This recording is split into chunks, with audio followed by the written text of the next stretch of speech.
I don't feel so good. You're all right. I don't know what's happening. I don't know. Hurry. I don't want to go. I don't want to go, sir. Please. Please, I don't want to go. I don't want to go.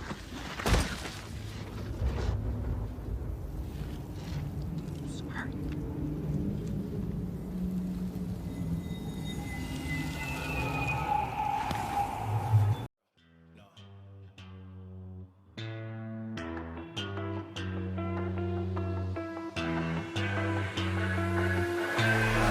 What you know about rolling down in the deep? When your brain goes numb, you can call that mental freeze. When these people talk too much. Screening room and repeatedly watching films that he's seen before over and over, experience. I had to switch around from being 40 to 20, sometimes, 3 times in the same day, but we really got to have real marathon rehearsal periods, Scorsese and John Logan and I, and really mapped out not only the character and the mood of the film and the scenes, but the minutiae of his compulsion and his OCD and his obsession with germs. Got to stitch that in. So he really had a great game plan beforehand and actually came in on time on this movie, which is pretty amazing considering what we had to pull off. When I heard I had the part, I was looking at the ocean, and that's the moment when Andy came back to make his movie. Hello. What happened after was out of my control. Andy, that's enough. Perfect. I don't like it. I want to do one more. Andy felt it was necessary to stay in the character. He's exactly the way Andy was. It's totally surreal. And this crazy melodrama started happening all over the place. Jimmy said they came down hard. Who's they? Universal didn't want the footage we took behind the scenes to surface so that people wouldn't think I was an asshole. Andy, you have to give me a chance to make a movie. I don't need to make a movie. I was thinking, how far should I take this? I see. Sound check. Sound check. It's working. How far would Andy? And so we also knew it was going to take somebody courageous to kind of fill those shoes and go up against what was in everybody's head.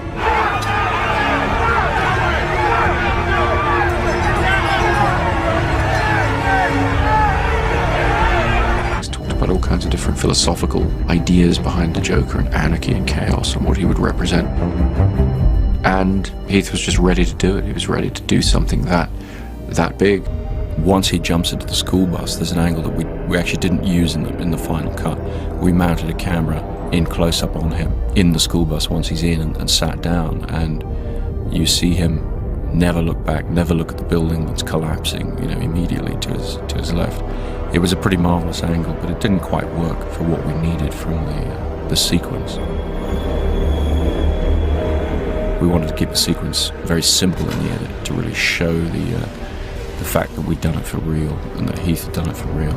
So we wound up just using 2 shots. The Lev head shot that precedes him and walks with him as he gets onto the bus, and then we cut to the high angle helicopter shot to show the enormity of the destruction.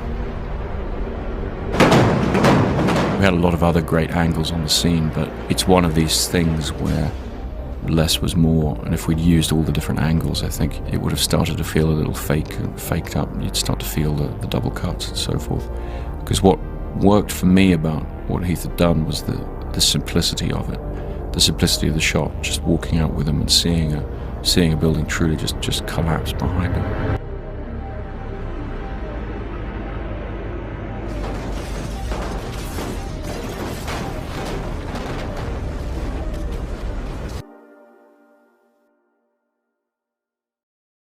Leonardo DiCaprio, Jim Carrey, and Heath Ledger. 3 big stars of the cinema world. 3 stars that develop mental disorders for their characters. But I'm not talking about depression or anxiety or even bipolarity. I'm talking about real mental disorders. So feel welcome to my last video. How interpreting characters with mental disorders can affect your mental health. In my last videos I talk about the actors that I just mentioned. If you have watched my last videos, you can notice how all these actors interpret characters with mental disorders, and then they develop maybe some mental disorders that are similar or even the same mental disorder. But how is this possible? It can have many factors, as maybe feeling identified as the character that you are interpreting, or maybe it's a very difficult character to interpret, so you really turn that character as a Joker. You can see how every actor that interpreting the Joker, well, maybe in the last Joker's films, you can see how these actors really took their performance to the maximum level. Joaquin Phoenix is a perfect example. He passed many weeks trying to get the Joker in himself, like doing diet to be more skinny. Also, he passed many time alone, because the Joker is a character that passed many time alone, like with nobody, no social contact and anything like this. So Joaquin passed weeks and even months with no contact with other humans, because he was practicing and interpreting their character. And it was very similar to the case of Ledger, because Ledger, when he was interpreting the Joker, he already had some mental disorders like depression. He was addicted to the drug. When Ledger interpreted the character of the Joker, he was already having some social problems, some problems with himself, some disorders in his mind. So he feels very, very, very identified as a Joker. So he really took it seriously, and he always wants to be the best doing that. He always wants to give his maximum, because he wants to be the perfect Joker. Obviously, this is not healthy for anybody. Ledger really felt that the character was interpreting him, not him interpreting the character. Interpreting the Joker did not only snatch the social life of Ledger, it snatched his daughter, his little daughter of only 1 year. This led him to his death. It was an overdose of antibiotics and antidepressants. You can see something similar with Ledger and Jim Carrey. Carrey also interprets a character that snatched his whole life, and his career, his social life, his family. The Carrey story is very long, so maybe I'll put you the link over here, to see the whole video about Jim Carrey, because it's very important to see everything. It starts with Men on the Moon, interpreting Andy Kaufman. And when I'm telling you interpret, it really interpret Andy Kaufman. Even the fathers of Kaufman state that Carrey was doing an excellent job, that he really looked like Andy.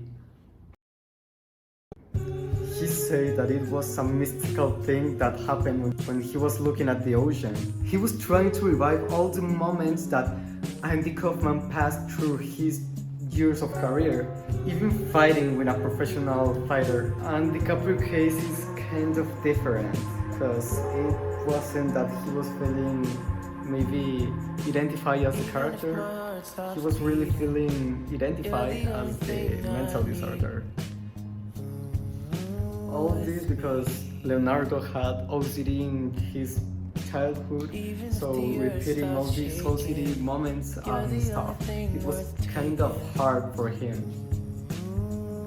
He said that he was practicing all this script and these moments and these OCD, these takes, like maybe 2 months before the film, because he really wants to be a really good, elevate his performance to another level. And it has some similitudes with the Ledger case, where both were trying to level up his performance, even at the point where they can do more, or they try, they can give more, but they give it. So it led him to mental disorders and bad stuff.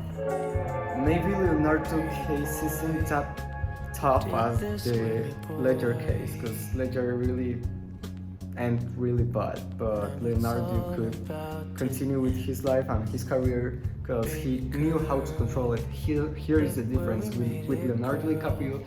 He was going to therapy, he was controlling his drugs, and he was having still a social life. So he didn't leave all the important things behind because he knew that family, their friends, and all the social circle was most important than his career. When people see a light in the end of the tunnel, they always think that it's God's hand calling them to end this pain and suffer, but they never think that it could be a shine in their darkness. Look for your shine, like Leonardo did. He looked for his shine in the darkness. Even in the deepest darkness, he looked at the shine and he followed it, because he knew that it was a shine and not the God calling. People die daily, people suicide daily, and we are losing this mental health war for an obviously lack of knowledge. I am not professional, but I can comprehend you. My name is Michael Rivas, and I suffer from high-degree depression and anxiety of anticipation. If I can do it, you can. Oh, in case I don't see you.